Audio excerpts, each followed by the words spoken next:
Bienvenidos todos a Audio Lectura Cristiana. En esta ocasión leeremos El ídolo del amor propio, por Stephen Charnock.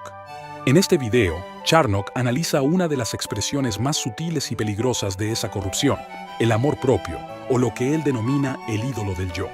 Demuestra que el hombre puede negar a Dios no solo con palabras, sino de forma práctica, cuando se convierte a sí mismo en su propia regla, su propio fin y su máxima autoridad.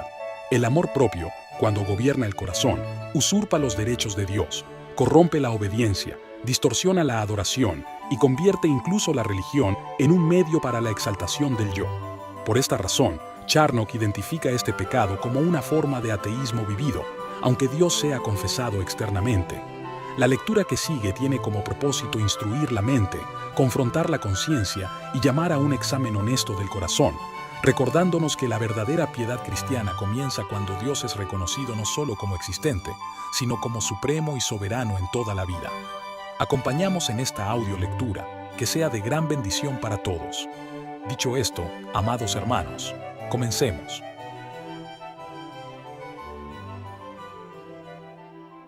Así como el hombre sería su propia ley, así también sería su propio fin y felicidad en oposición a Dios. Aquí se tratarán 4 cosas. 1. El hombre querría hacer de sí mismo su propio fin y felicidad. 2. Él haría de cualquier cosa su fin y felicidad antes que Dios. 3. Se convertiría en el fin de todas las criaturas. 4. Se convertiría en el fin de Dios. Número 1. El hombre querría hacer de sí mismo su propio fin y felicidad. Así como Dios debe ser considerado la primera causa de nuestra dependencia de Él, así también debe ser nuestro último fin en nuestro disfrute de Él.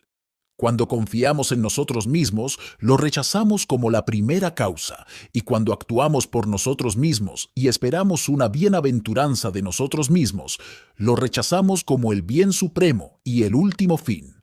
Esto es innegablemente una especie de ateísmo.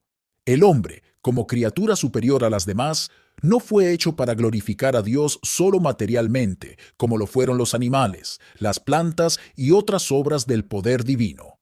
Más bien, el hombre fue hecho una criatura racional, para honrar a Dios intencionalmente mediante la obediencia a su gobierno, la dependencia de su bondad y el celo por su gloria. Por lo tanto, el hombre desprecia a Dios tanto cuando se establece a sí mismo como su propio fin, como cuando se considera a sí mismo como su propia ley. En primer lugar, el amor propio y el hombre que se hace su propio fin. Hay 3 tipos de amor propio. El amor natural, que por ley natural nos es común a las demás criaturas, tanto inanimadas como animadas, y que está tan íntimamente ligado a la naturaleza de cada criatura que no puede disolverse sino con la disolución de la naturaleza misma. La sabiduría y bondad de Dios no han creado una naturaleza antinatural, ni han ordenado nada antinatural. Cuando nos manda sacrificarnos y entregar nuestra vida por Él, no es sin la promesa de un estado más noble a cambio de lo que perdemos. Este amor propio no solo es loable, sino necesario, como regla para medir el deber que debemos al prójimo. No podemos amar al prójimo como a nosotros mismos si no nos amamos primero a nosotros mismos. Dios ha implantado este amor propio en nuestra naturaleza y hace de este principio natural la medida de nuestro afecto a toda la humanidad de la misma sangre que nosotros. 2. El amor carnal a sí mismo. Esto se manifiesta cuando el hombre se ama a sí mismo por encima de Dios, en oposición a Dios o con desprecio por Dios. Es cuando nuestros pensamientos, afectos y designios se centran solo en nuestro propio interés carnal. Despojamos a Dios de su honor y lo regalamos a nosotros mismos. Así, el amor natural a sí mismo, bueno en sí mismo, se vuelve criminal por su exceso cuando quisiera ser superior y no subordinado a Dios. Tercero, el amor propio lleno de gracia. Esto se manifiesta cuando nos amamos a nosotros mismos por fines superiores a nuestra naturaleza como criaturas. Nos amamos a nosotros mismos en sumisión a la gloria de Dios. Esta es una reducción de la criatura rebelde a su verdadero y feliz orden, Por lo tanto, se dice que el cristiano fue creado en Cristo para buenas obras. Efesios 2:10. Como todas las criaturas fueron creadas no solo para sí mismas, sino para el honor de Dios, así también la gracia de la nueva creación lleva al hombre a responder a este fin y a ordenar todas sus operaciones para el honor de Dios y su agrado. El primero proviene de la naturaleza, el segundo del pecado, el tercero de la gracia. El primero es implantado por la creación, el segundo por la corrupción, el tercero por la operación poderosa de la gracia. El amor carnal propio se erige en el lugar de Dios como nuestro último fin, como el mar en el que desembocan todas las pequeñas y grandes corrientes de nuestras acciones. Este amor propio es natural, se adhiere tan cerca de nosotros como nuestras almas. Es tan natural como el pecado, el fundamento de todo el mal en el mundo. Así como el aborrecimiento de uno mismo es la primera piedra que se pone en la conversión, así también un amor propio desordenado fue la primera entrada a toda iniquidad. Así como la gracia es un ascenso desde uno mismo hasta el centro en Dios, así también el pecado es un alejamiento de Dios hacia el fango de un egoísmo carnal. ¿Qué es la ira sino la defensa de uno mismo contra algún mal real o imaginario? ¿De dónde viene la envidia sino del amor propio afligido por su propia falta a la vista del goce de otro? ¿Qué es la impaciencia sino el pesar de que uno no recibe lo que necesita tan rápidamente como desearíamos? ¿Qué es el orgullo sino un sentido de autoestima, un deseo de tener un yo de una elevación superior a la de los demás? ¿Qué es la embriaguez sino buscar satisfacción para el yo sensual en los despojos de la razón? Ningún pecado se comete como pecado, sino como una forma de satisfacer al yo. El pecado puede ser llamado el yo del hombre, porque es la forma que se extiende por todas las partes de nuestra alma. El entendimiento no acepta nada falso, sino bajo la noción de verdad. La voluntad no acepta nada malo, sino bajo la noción de bien. Pero la regla por la que medimos la verdad y la bondad del objeto no es la palabra infalible, sino las inclinaciones del yo, cuya satisfacción es el objetivo de toda nuestra vida. El pecado y el yo son uno solo. Lo que en un lugar se llama vivir para pecar, Romanos 6, en otro se llama vivir para uno mismo, para que los que viven no vivan para sí mismos, segunda de Corintios 5:15. Y por eso, tanto las palabras hebreas como las griegas que se usan en las Escrituras para expresar pecado significan propiamente errar el blanco y desviarse del objetivo al que deben dirigirse todas nuestras acciones, la gloria de Dios. Cuando dejamos de amarnos a nosotros mismos, dejamos de amar a Dios. Por eso, cuando el salmista dice que no hubo nadie que buscara a Dios como su fin último, inmediatamente añade: todos se desviaron de su verdadero objetivo, y por lo tanto se volvieron inmundos. Salmo 14:3. Puesto que es natural, también es universal. No buscar a Dios es tan universal como nuestra ignorancia de Él. Todo hombre en estado natural tiene esto predominante. Todo hombre renovado de este lado del cielo lo tiene parcialmente. El hombre natural lo tiene floreciente, el renovado lo tiene luchando. Apuntar a la gloria de Dios como el fin principal y no vivir para nosotros mismos es la mayor marca de la restauración de la imagen divina, segunda de Corintios 5:15, y la conformidad con Cristo. Él no se glorificó a sí mismo, Hebreos 5:5, sino al Padre, Juan 17:14. Por lo tanto, todo hombre que se revuelca en el fango de la naturaleza corrupta rinde homenaje a sí mismo. Como un hombre renovado es afectado por el honor de Dios. El Espíritu Santo no excluye a nadie de este crimen. Todos buscan su propio interés. Filipenses 2:21. Es raro que miren más allá de sí mismos. Cualquiera que sea el tema inmediato de sus pensamientos e indagaciones, el fin y la meta más altos son su beneficio, su honor o su placer.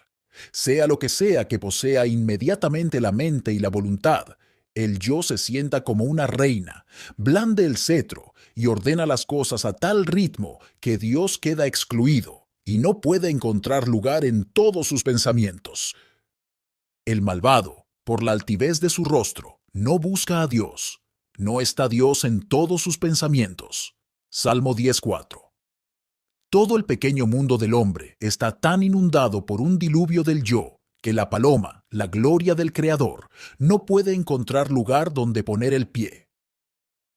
Si el hombre alguna vez le da entrada, es para disfrazar y servir a algún proyecto carnal.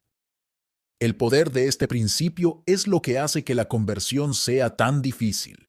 No hay mayor placer para un alma creyente que entregarse a Dios, ni mayor deseo en ella que el de tener una voluntad firme para servir a los designios del honor de Dios.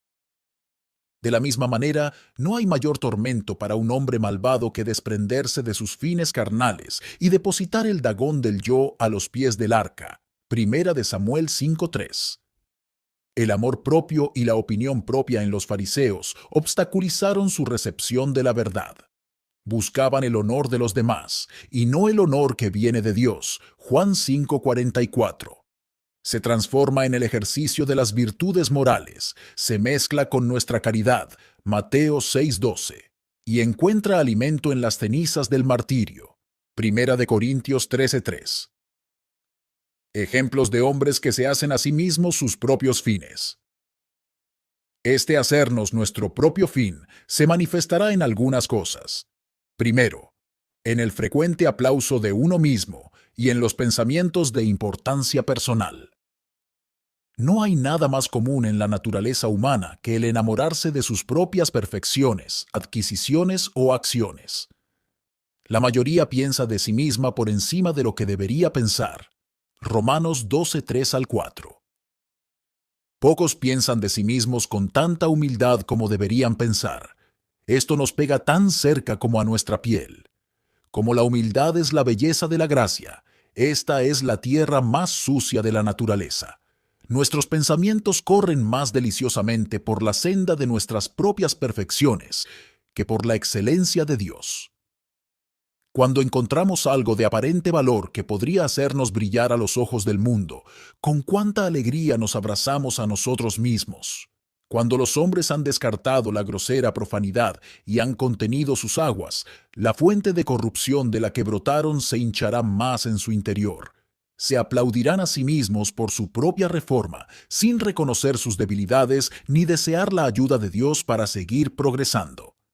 Te doy gracias porque no soy como este publicano. Lucas 18:11. La autorreflexión con desprecio hacia el prójimo, más que con compasión, es frecuente en todo fariseo. Es a partir de este principio que estamos naturalmente tan dispuestos a compararnos con los que están por debajo de nosotros, en lugar de con los que están por encima de nosotros. A menudo pensamos que los que están por encima de nosotros son inferiores a nosotros. Los bondadosos autores de las Escrituras estaban muy lejos de esto. Cuando fueron guiados por el Espíritu de Dios y llenos de un sentido de Él, en lugar de aplaudirse a sí mismos, publicaron sus propias faltas a los ojos de todo el mundo. Segundo, al atribuir la gloria de lo que hacemos o tenemos a nosotros mismos, a nuestra propia sabiduría, poder y virtud. ¿Cómo se jacta Nabucodonosor al ver a Babilonia, que él había erigido para que fuera la cabeza de tan gran imperio? ¿No es esta la gran Babilonia que yo edifiqué? Daniel 4:30. Se pavonea en su palacio, como si no hubiera otro Dios en el mundo que él mismo. Considera a Babilonia como su cielo y a sí mismo como su ídolo, como si él fuera todo y Dios nada. Cuando algo sale bien, estamos dispuestos a atribuirlo a nuestra propia prudencia e industria. Si encontramos oposición, nos enojamos con los astros, la mala fortuna y las causas secundarias, y a veces con Dios, sin reconocer ningún defecto en nosotros mismos. En la medida en que sacrificamos nuestro propio crédito, la destreza de nuestras manos o la sagacidad de nuestro ingenio, le quitamos mérito a Dios. Tercero, en desear doctrinas que nos agraden a nosotros mismos. No podemos soportar oír nada que se oponga a la carne, aunque el sabio nos dice, mejor es oír la reprensión de los sabios que la canción de los necios. Eclesiastés 7:5. Si Micaías le declara a Acab el mal que le espera, Amón, el gobernador, recibirá órdenes de encerrarlo en un calabozo. Primera de Reyes 22:26. Tan pronto como el fuego se apodera de la materia combustible, la furia se enciende si tan solo se pellizca al yo. Cuarto, en estar muy preocupados por los daños que nos infligen a nosotros mismos y poco o nada preocupados por los daños que le infligen a Dios. Esto se ve a menudo cuando la violación de la autoridad de Dios y la mancha de nuestra propia reputación van de la mano. Nos preocupamos más por lo que nos deshonra a nosotros que por lo que deshonra a Dios. Cuando Saúl transgredió, quiso que Samuel volviera a preservar su propio honor ante los ancianos, en lugar de entristecerse por haber quebrantado el mandato de Dios. Primera de Samuel 15:30. Quinto, en confiar en nosotros mismos cuando consultamos nuestra propia sabiduría más que preguntarle a Dios y pedirle permiso. Intentamos hacer cosas con la fuerza de nuestra propia cabeza y habilidades, y confiamos en nuestra propia industria, sin acudir a Dios en busca de dirección, bendición y éxito. Reclamamos el privilegio de la deidad y nos hacemos dioses. La confianza en nosotros mismos es deserción de Dios. Jeremías 17:5. Ahora bien, no debemos descuidar la razón y las habilidades que Dios nos ha dado. No debemos necesariamente pasar más tiempo en oración que en consultar sobre nuestros asuntos, sino más bien debemos mezclar nuestras propias intenciones en los negocios con oraciones jaculatorias al cielo y llevar a Dios con nosotros en cada actividad. Pero al mismo tiempo, ciertamente es una idolatría del yo, cuando somos más diligentes en prestar atención a nuestra propia inteligencia que fervientes en nuestra búsqueda de Dios. 6. En el servicio que damos al yo carnal contra la luz de nuestra propia conciencia. Vemos esto cuando los hombres de cuidadosa razón y clara sabiduría natural son esclavos voluntarios de sus propias concupiscencias, reman contra la corriente de su propia conciencia y sirven al yo carnal con una vergonzosa y penosa tarea. Hacen del yo carnal su Dios, sacrifican todos los sentimientos de virtud y la tranquilidad de sus vidas al placer, el honor y la satisfacción del yo carnal. Esto es prostituir al representante de Dios, la conciencia, a los afectos carnales. Tienen los ojos cerrados a su luz y sus oídos sordos a su voz, pero están abiertos al más mínimo aliento y susurro del yo, una deuda que la criatura tiene supremamente con Dios. ¿Cómo es esto ateísmo? Se podría decir mucho más, pero veamos qué ateísmo se esconde en esto y cómo atenta contra el honor de Dios. Primero, usurpa la prerrogativa de Dios. Es prerrogativa de Dios ser su propio fin y actuar para su propia gloria, porque no hay nada superior a Él en excelencia y bondad por lo que actuar. Él no obtuvo su ser de nada fuera de sí mismo. Nada lo obliga a actuar por nada más que por sí mismo. Hacer de nosotros mismos nuestro fin último es rivalizar con Dios como el bien supremo y la bienaventuranza para Él, como si fuéramos nuestro propio principio, el autor de nuestro propio ser, y no estuviéramos obligados a un poder superior a nosotros mismos por lo que somos y tenemos. Cuando nos amamos solo a nosotros mismos y no actuamos por ningún otro fin que no sea el nuestro, nos investimos del dominio que es el derecho de Dios y le quitamos la corona de su cabeza. Segundo, desestima a Dios. Cuando nos ponemos a nosotros mismos como fin, estamos diciendo claramente que Dios no es nuestra felicidad. El hombre no puede deshonrar a Dios más que al referir a su propia gloria lo que Dios hizo para su alabanza. Solo Dios tiene derecho a la gloria y a la alabanza de lo que Él ha hecho, y nadie más. El hombre cambia la gloria del Dios incorruptible en una imagen corruptible. Romanos 1:23. Tercero, es una destrucción de Dios en la medida de nuestras posibilidades. Ponernos a nosotros mismos como nuestro fin anula la verdadera deidad.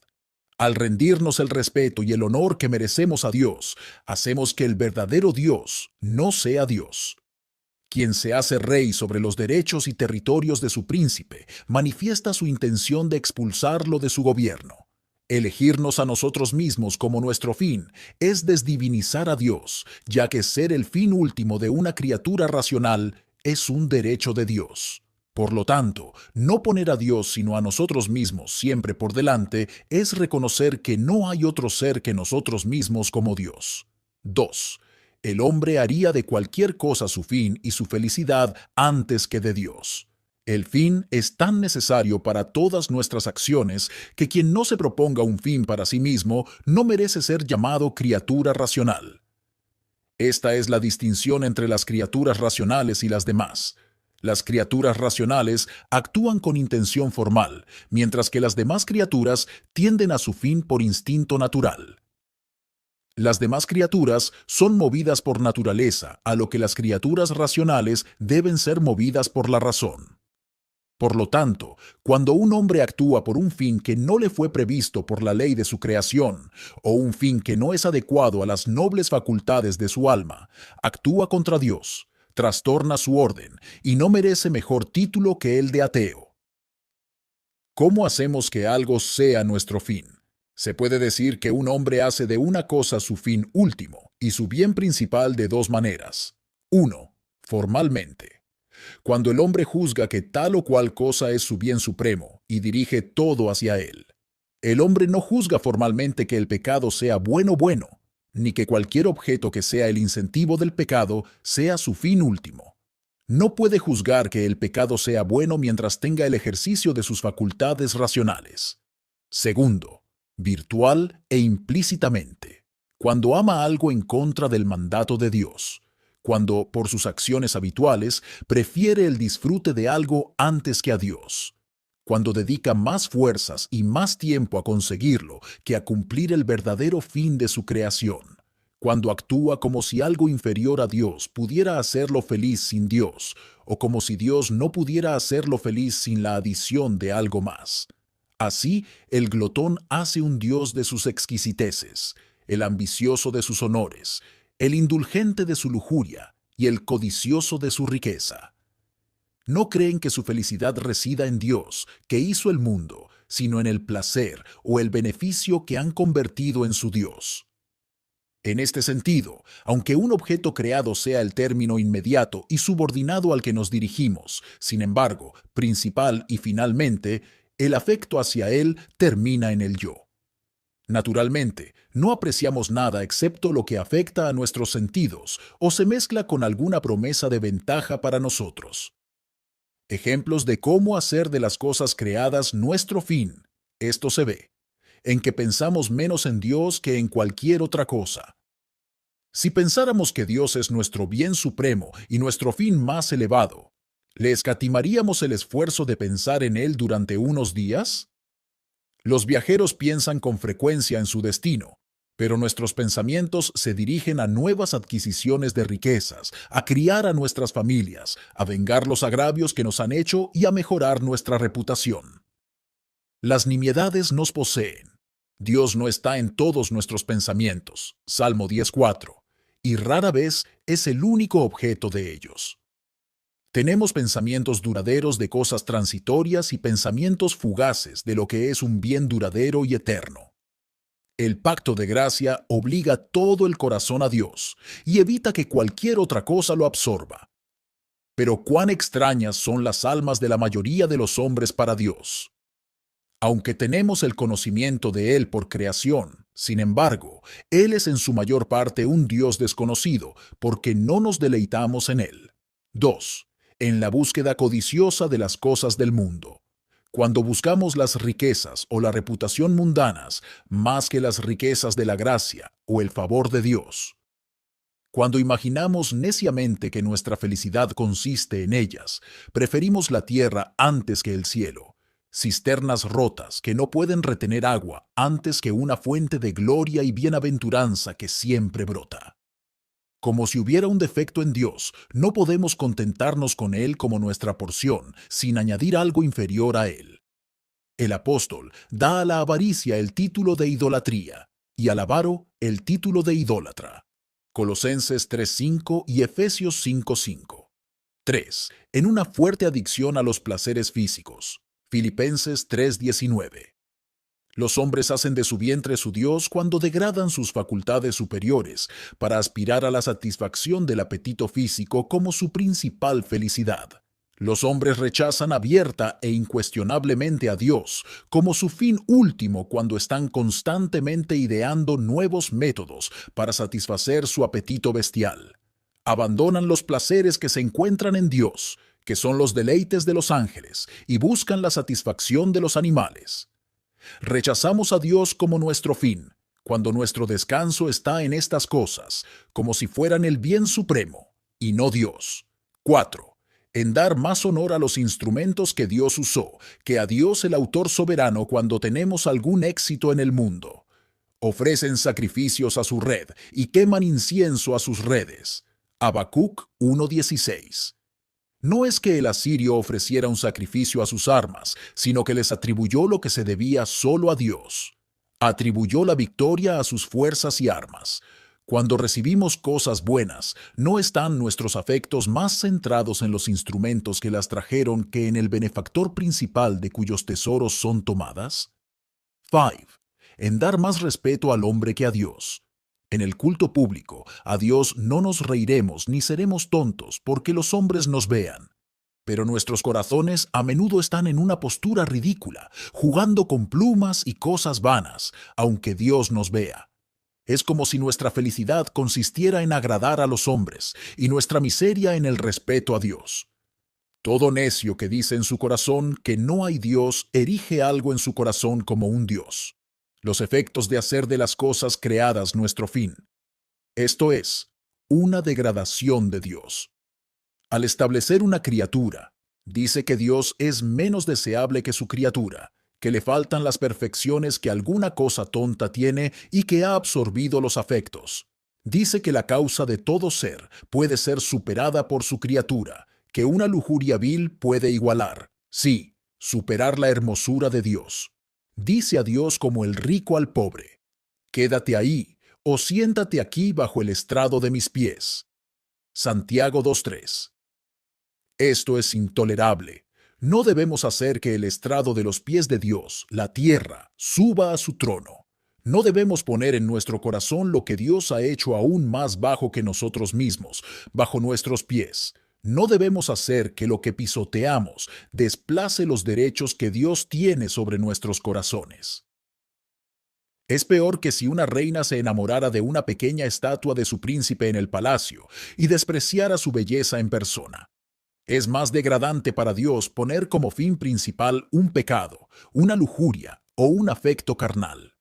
Robar el honor de Dios y dárselo a lo que ni siquiera es obra de sus manos, a lo que Él aborrece, a lo que ha perturbado su descanso y ha exprimido su justo aliento para encender un infierno como morada eterna, una lujuria que deshonra a Dios y mata el alma, es peor que preferir a Barrabás antes que a Cristo. Cuanto más baja sea la cosa, peor es el insulto a aquel con quien la asociamos. Si fuera algún principio generoso, algo útil para el mundo, que hiciéramos igual a él o por encima de él, sería malo, aunque no del todo tan criminal. Pero gratificar algún apetito indigno con el desagrado del Creador, algo por debajo de la naturaleza racional del hombre, infinitamente por debajo de la excelente majestad de Dios, es una peor manera de tratarlo. Y que nadie se excuse exaltando solo una concupiscencia o una criatura como su fin último. No es idólatra quien adora solo al sol, un ídolo, lo mismo que quien adora a todo el ejército del cielo. Si preferimos la riqueza, las riquezas, los amigos y lo mejor del mundo, nuestra propia vida, antes que a Dios como nuestra principal felicidad y fin, aunque sea por un momento, cometemos un error infinito porque negamos la infinita bondad y excelencia de Dios. Aunque un hombre real e intencionalmente prefiera a Dios antes que todas las demás cosas antes y después de ese fracaso, sin embargo le hace un daño infinito porque Dios es infinitamente bueno en todo momento. Él es siempre absolutamente deseable y nunca puede dejar de ser bueno. No puede haber la más mínima sombra o cambio en Él y sus perfecciones. Segundo, negación de Dios. Si hubiera mirado al sol cuando resplandecía, o a la luna cuando andaba resplandeciente, y si mi corazón hubiera sido seducido en secreto, o si mi boca hubiera besado mi mano, esto también sería pecado que mereciera castigo del juez, porque hubiera negado al Dios de arriba. Job 31:26. Esta negación de Dios no es solo el acto de un idólatra declarado, sino que es consecuencia de una confianza secreta y un gozo desmedido en las cosas terrenales. Besar la mano en referencia a un ídolo era una señal externa de adoración religiosa. Esto es mucho menos significativo que la confianza interna del corazón. Si el movimiento de la mano es una negación de Dios, mucho más lo es el afecto del corazón cuando se fija en una criatura sin valor o en un placer brutal. Es una especie de negación de Él, ya que el afecto supremo del alma es el derecho exclusivo del Creador soberano. Ningún honor peculiar de Dios puede darse a una criatura sin excluir claramente a Dios de ser Dios. Cualquiera que tenga un afecto desmedido por cualquier cosa del mundo tiene buenas razones para examinarse a sí mismo. Aunque reconoce que Dios existe, es culpable de una falta de respeto tan grande hacia Él que debe considerarse una forma de ateísmo. Incluso aquellos renovados por el Espíritu de Dios tienen aquí razón para humillarse diariamente, porque sus almas manifiestan con frecuencia confianza y afecto por las criaturas, un acto de ateísmo práctico, aunque no tengan el hábito de hacerlo. Tercero, el hombre se convertiría en el fin de todas las criaturas. El hombre quiere sentarse en el trono de Dios y poner su corazón como el corazón de Dios, como dice el Señor de Tiro. Ezequiel 28:2. La consecuencia de esto es que el hombre busca ser estimado como el bien supremo y el fin de las demás criaturas. Esta es una meta en la que debe fijarse el corazón de Dios, ya que es un derecho inseparable de la deidad. Tendría que negarse a sí mismo si negara este afecto del corazón. El hombre desea ser igual a Dios, y por eso desea que ninguna criatura lo sea, sino que sirva a sus fines y a su gloria. Quien quiere hacerse Dios quiere tener el honor propio de Dios. Quien se cree digno de su supremo afecto, se cree digno de ser objeto del supremo afecto de los demás. Nada es más natural al hombre que el deseo de que su propio juicio sea la regla y medida del juicio y las opiniones del resto de la humanidad. Quien se pone en el lugar del príncipe, con ese acto desafía todas las prerrogativas y deberes que pertenecen al príncipe. Quien se cree apto para ser rey, se cree digno del homenaje y la lealtad de los súbditos. Quien se ama a sí mismo principalmente y a todas las demás cosas y personas por sí mismo, se convertiría en el fin de todas las criaturas. Esto es evidente en el orgullo. Cuando tenemos una alta opinión de nosotros mismos y actuamos en función de nuestra propia reputación, desposeemos a Dios de nuestro propio corazón. Mientras que queremos que nuestra fama esté en boca de todos y que seamos admirados en el corazón de los hombres, queremos expulsar a Dios de sus corazones y negar a su gloria una residencia en cualquier otro lugar. Todo hombre orgulloso quiere ser considerado por los demás de la misma manera que se considera a sí mismo, la mayor muestra de bondad. Quiere ser adorado por los demás tanto como se adora y admira a sí mismo. Ningún hombre orgulloso en su amor propio y autoadmiración se cree equivocado. Si es digno de su propia admiración, se cree digno de la más alta estima de los demás. Ellos deben valorarlo por encima de ellos mismos y valorarse solo por él. 2. En el uso de otras criaturas en contra del fin designado por Dios. Dios creó el mundo y todas las cosas que hay en él como escalones por los cuales los hombres pudieran ascender para verlo a él y reconocer su gloria. Pero nosotros los usaríamos para deshonrar a Dios y satisfacernos a nosotros mismos. Él designó a las criaturas para que satisficieran nuestras necesidades y apoyaran nuestros deleites racionales. Pero nosotros las usamos para alimentar nuestros deseos pecaminosos. Convertimos las cosas que Él creó para sí en instrumentos de rebelión contra Él para que nos sirvan. Esto es una gran deshonra para Dios, un socavamiento sacrílego de su gloria. Pervierte todo el orden del mundo y lo dirige hacia otro fin que el que Dios ha constituido. Como todas las cosas fueron hechas por Dios, también lo son para Dios. Pero cuando aspiramos a ser el fin de otras criaturas, envidiamos a Dios el honor de ser el Creador. Tercero, esto es diabólico. El diablo ha sido arrojado del estado de ángel de luz a la oscuridad, la vileza y la miseria, para ser la criatura más maldita. Todo esto se debió a que primero quiso la autoridad en el cielo. Sin embargo, todavía aspira a rivalizar con Dios, aunque sabe que es imposible lograrlo. Como todos los hombres son por naturaleza hijos del diablo, la simiente de la serpiente, tienen algo de este veneno en su naturaleza, junto con sus otras cualidades. Vemos que hay un ateísmo monstruoso acechando bajo la creencia en un Dios. El diablo sabe que hay un Dios, pero actúa como un ateo, y lo mismo hacen sus hijos. 4. El hombre se convertiría en el fin de Dios. Quien se hace su propia ley y fin en lugar de Dios, hace de Dios el súbdito y de sí mismo el soberano. Quien se sienta en el trono de un príncipe, pone al príncipe a sus pies. Nuestro afecto hacia Dios debería centrarse en Él como el objeto infinito, nuestra felicidad principal y fin supremo. Nuestros afectos hacia nosotros mismos deberían ser finitos. Deberían referirse en última instancia a Dios como el origen de nuestro ser. Pero el pecado ha vuelto los afectos del hombre totalmente hacia sí mismo. Cuando debería amar a Dios primero y amarse a sí mismo por amor a Dios, ahora se ama a sí mismo primero y a Dios para gratificarse a sí mismo. El amor a Dios se ha perdido y el amor a uno mismo ha tomado el trono. A menudo intentamos complacernos a nosotros mismos cuando pretendemos buscar el honor de Dios. Hacemos de nuestro Creador una herramienta para nuestros propios fines. Evidencia de que el hombre se convierte en el fin de Dios. Esto es evidente en nuestro amor a Dios por algunos beneficios agradables que Él distribuye. Los hombres tienen una especie de amor natural hacia Dios, pero es secundario. Aman a Dios porque Él les da las cosas buenas de este mundo, les prepara la mesa, les llena la copa, les colma las arcas y les trae providencias sorprendentemente buenas. Todas las apostasías de los hombres en el mundo dan testimonio de esto. Actúan con devoción mientras tienen una profesión próspera, pero no cargan ni una sola pieza de la cruz para servir realmente a Dios. Un tiempo de prueba descubre que estas almas mercenarias son más amantes de sí mismas que de su Creador. Fingen amistad con Dios, pero en realidad aman la lujuria y solo usan a Dios.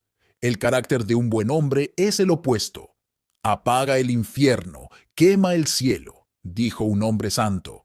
Amaré y temeré a mi Dios. Es evidente en la abstinencia de algunos pecados, no porque ofendan a Dios, sino porque se oponen a otra corrupción amada o deseo mundano.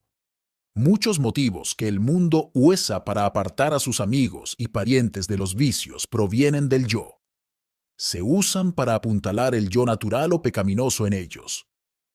Ven, corrígete, cambia tu rumbo o dañarás tu reputación.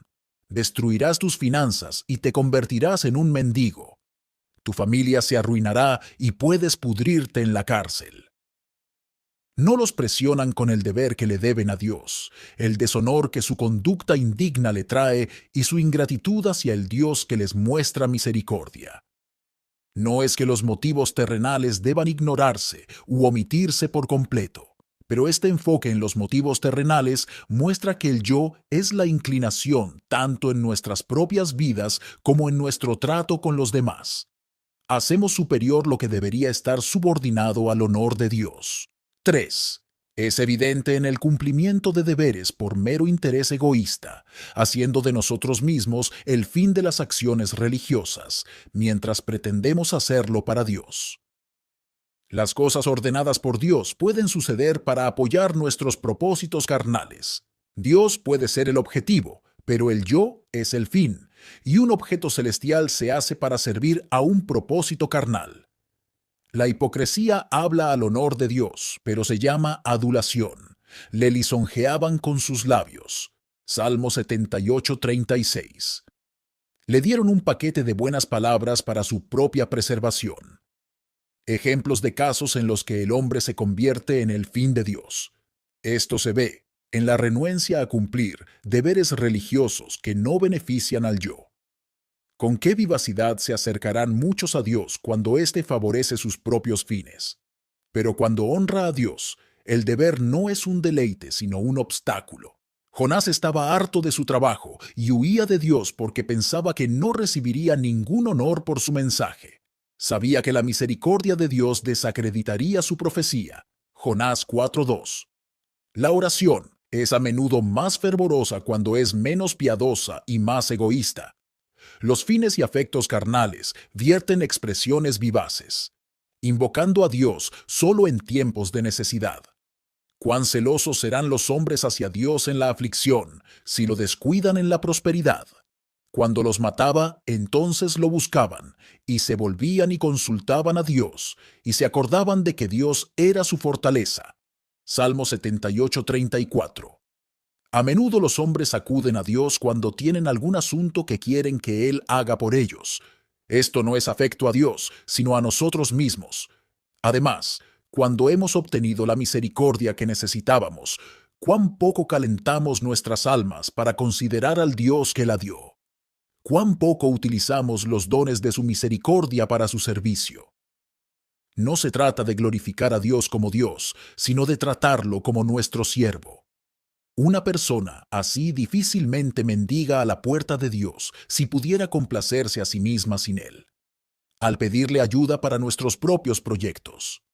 Cuando planificamos nuestros propios asuntos y luego acudimos a Dios, no en busca de consejo, sino de bendición. Solo el yo nos da consejos sobre cómo actuar.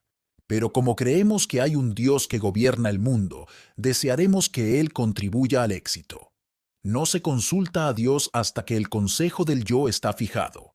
Entonces, Dios debe ser el que lleve a cabo nuestro plan.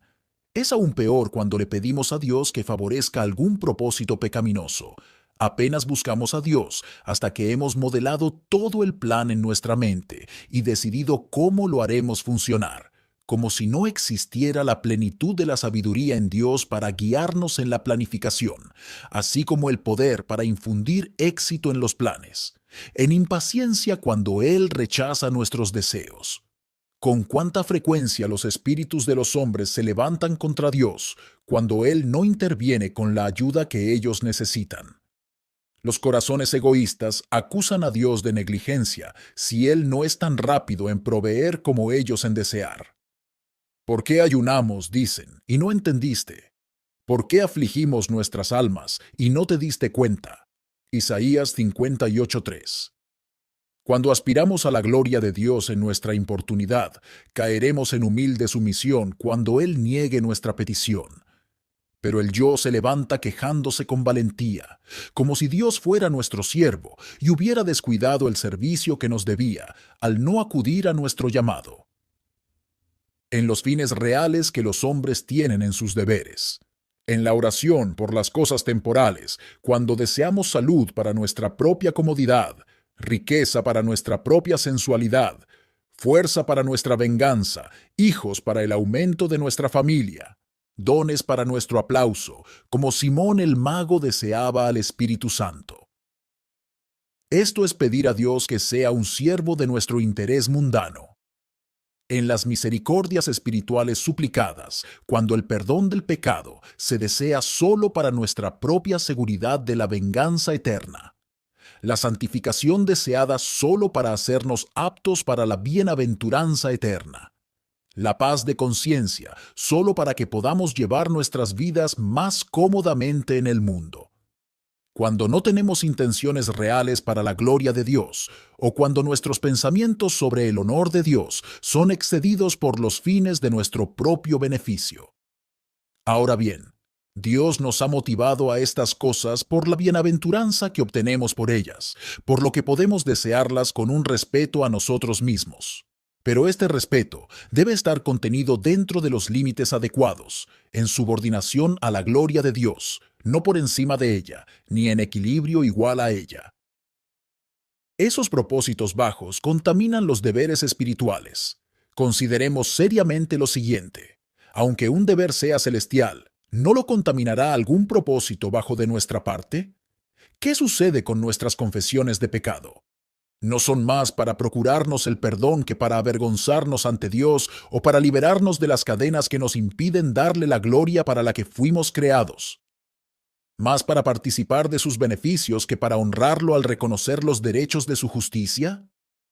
¿No lamentamos el pecado como si nos hubiera arruinado, no como si se opusiese a la santidad de Dios? ¿No tratamos de manipular a Dios, confesando un pecado y reservando otro? 2. ¿Es mejor la situación en nuestro culto privado y familiar? ¿No asisten algunos simplemente porque alguien de quien dependen los está observando y quieren complacerlos? Si Dios fuera el único fin de nuestros corazones, ¿no brillarían nuestros corazones tanto bajo la mirada solitaria de Dios como nuestras lenguas parecen brillar bajo la mirada del hombre? ¿No cumplen algunos deberes familiares simplemente para que sus voces sean escuchadas y su reputación sea apoyada entre vecinos piadosos? Tercero, ¿no está contaminada la caridad de muchos hombres con este fin, el egoísmo? Es cuando damos limosna no tanto porque la gente la necesite, sino por la amistad que les debemos por alguna razón. Es cuando queremos que nuestras limosnas sean visibles al mundo y elogiadas por los demás. Es cuando pensamos obligar a Dios a perdonar nuestras transgresiones, otorgando unos pocos denarios a personas indigentes. Y no sucede lo mismo con las reprensiones de los hombres. ¿No reprenden los amos a sus siervos con más vehemencia por el descuido de sus negocios que por el descuido de los deberes divinos? Estos amos invocan argumentos religiosos, pretendiendo honrar a Dios. Pero cuando los siervos descuidan lo que le deben a Dios, no se hace ruido y pasan sin ser reprendidos. Es una especie de ateísmo ignorar los agravios cometidos contra Dios. ¿No es así en nuestro aparente celo por la religión? Demetrio y los artesanos de Éfeso clamaban a viva voz por la grandeza de Diana de los Efesios, no por un verdadero celo hacia ella, sino por la ganancia que obtenían con la venta de sus santuarios. Hechos 19, 24 al 28. Al utilizar el nombre de Dios para excusar nuestro pecado, formamos una opinión que apoya nuestras lujurias y luego escarbamos profundamente en las Escrituras para encontrar muletas que la sustenten y autoricen nuestras prácticas. Los hombres darán gracias a Dios por lo que obtuvieron por medios ilícitos, ocultando su deshonestidad con su nombre. Los judíos apelaron a la ley de Dios para la crucifixión de su Hijo. Nosotros tenemos una ley, y según nuestra ley debe morir. Juan 19:7. Querían hacer de Dios un cómplice de su venganza privada. Los efectos de hacerse el fin de Dios. ¿No es todo esto un alto grado de ateísmo? Menosprecia a Dios. Otros pecados atacan a la criatura y a las cosas externas, pero actuar en los servicios religiosos para sí mismo hace que el Creador mismo se someta a la criatura. Hace que Dios contribuya al placer del diablo. Es un insulto mayor que arrojar los regalos de un príncipe a una manada de cerdos repugnantes. 2. Porque menosprecia a Dios, lo desdivina o lo destrona. Actúa como si fuéramos los señores y Dios nuestro siervo. Coloca fines terrenales en el lugar de Dios, quien debería ser nuestro fin último en cada acción. Muchas gracias por escuchar Audio Lectura Cristiana. Que el Señor les bendiga, amados hermanos. Hasta la próxima.